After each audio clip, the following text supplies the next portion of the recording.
The honourable member for Cumberland Colchester.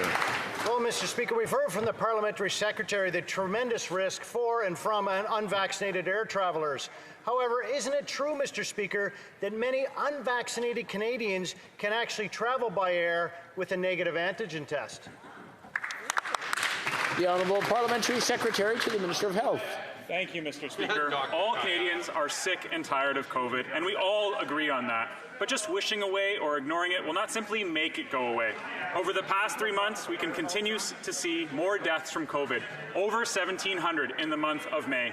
The most important thing we can do is to get through this pandemic is to drive up vaccination rates. Mr. Speaker, we will continue to be informed by science and not the political games of the Conservative opposition. The honourable member for Cumberland Colchester. Well, Mr. Speaker, I find it fascinating. We don't want to wish away science. We want to wish away incompetence.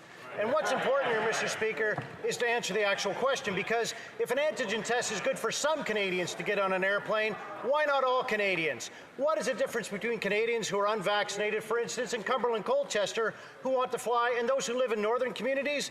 Well, the answer is clear, Mr. Speaker, because the only difference is not medical science, it's political science. When will this government drop these vindictive mandates and let Canadians get back to pre-pandemic normal? The Honourable Parliamentary Secretary. Yesterday, the member from Cumberland Colchester tried to minimize the COVID-19 deaths in this country by referencing deaths from other causes. Mr. Speaker, every lost life is tragic. And on this side of the House, we understand that it's a government's job to do everything we can to protect people and save lives, whether that's from COVID-19 or any other cause.